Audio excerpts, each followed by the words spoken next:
Hey guys, Shiko here, and today we'll be going over a guide for Blue Protocol Star Residence's dungeon, Chaotic Realm, Towering Ruin, Master Mode.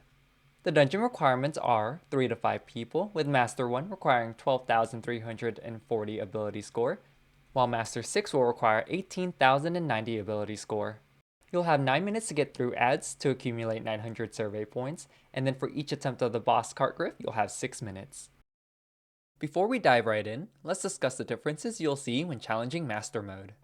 This section will be the same for all the Master Guides, so if you've already heard it once, you can go ahead and skip it. When you first unlock Master Mode, you'll notice that there are levels to the dungeon. The first level requires an ability power of 12,340 and increases as you unlock more levels. Each time a new level is unlocked, so too is the power scaling of the enemies. However, the dungeon mechanics themselves will remain the same. Between levels 1 through 5, the gear's reward will be level 60. Once you reach Master 6, level 80 gear will begin to drop instead, but will require an ability power of 18,090 to enter. In Master Mode, there will be a higher amount of mobs and they will hit hard. Not only that, but Void mobs will also be present. Void mobs are mobs that deal significantly more damage than their regular counterpart, so make sure your Seasoned Engram is leveled in order to both mitigate and kill them faster. On top of that, there is a higher threshold of survey points that will need to be achieved. This means that you and your party will have to eliminate most or nearly all of the mobs in order to get to the boss. At some point during ads, you'll see this glowing triangular structure. It will give you two options that you can choose from that will affect the nearby mobs. You can either cleanse enemies of their void, resulting in mobs doing less damage at the cost of lowering the survey points the party gains from defeating them, or inflict void to nearby enemies, increasing the survey points the party receives from defeating them at the cost of void mobs dealing more damage to players. Do note that the ads must be close to the structure when activating, as the radius does not cover the entire room. Having skills or imagines like Tempest Ogre that pulls are extremely helpful. When you get to the boss, some mechanics will be slightly altered for Master Mode, but for the most part will be identical to Hard Mode. You'll still have 6 minutes before the boss hits Enrage, so that hasn't changed. However, each player is only allowed to use one revive candy per pull of the boss, so it's important to time mitigations, stock up on healing aromatics, and communicate to ensure a smooth run.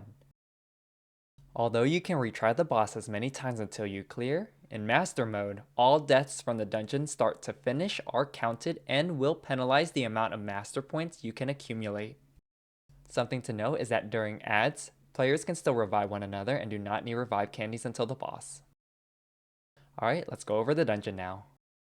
Unlike other Master Modes, this dungeon does not have any branching paths, so this ad section will be short. Whenever you reach this room as indicated by the minimap on the top left, you'll notice an artifact that you can interact with. This will begin a time-limited event where you'll have to defeat 2 ads within a minute and a half. Upon starting, you'll see a portal and a red robot spawn. This golem will have to be defeated as one of the requirements, and when you enter the portal, you'll find another golem there. Once you defeat both golems, you'll complete the time-limited event and add to your survey investigation. Alright, let's get into the boss mechanics. Similar to Hard, the first mechanic will be a Raidwide followed by a stack marker. Players should all stack together within this marker in order to mitigate damage. At the same time, the boss will be casting Dimensional Banishment.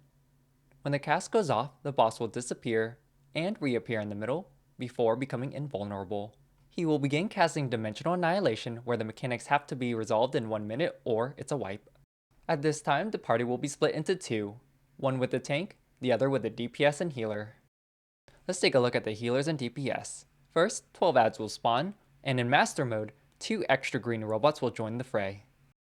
After some time, the green robots will mitigate the damage the smaller robot takes, so it's imperative to kill the smaller robots as fast as possible.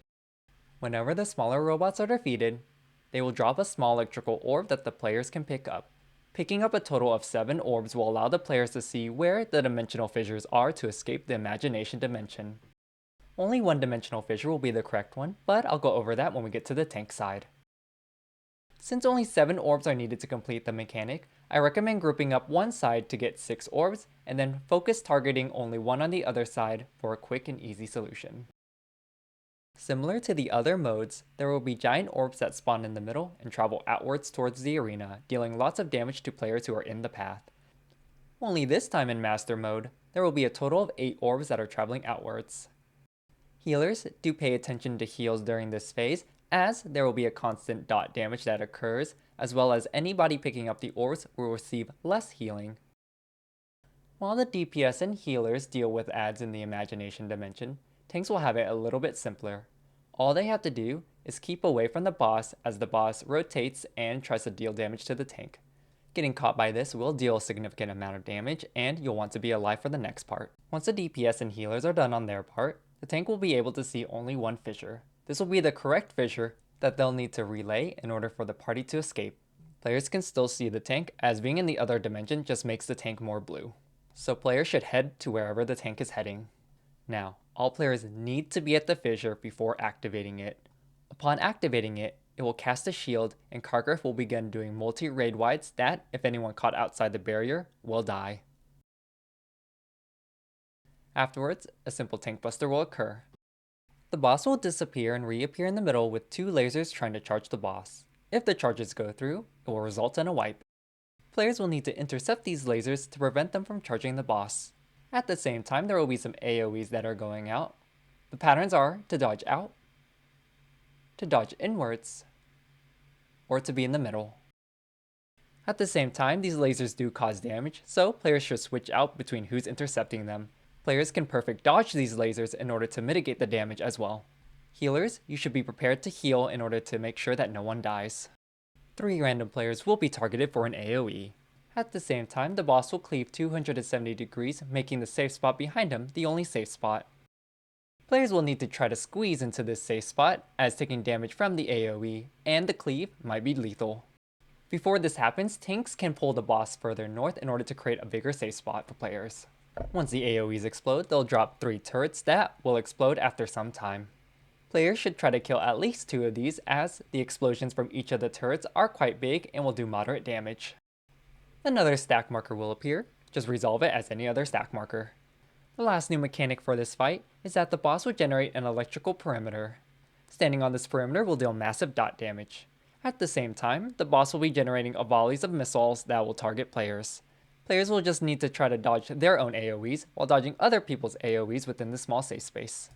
Afterwards, the boss can repeat any of the earlier mechanics until the boss hits enrage or the players kill him. And that concludes our guide. Thanks for watching, I hope you enjoyed, and take care!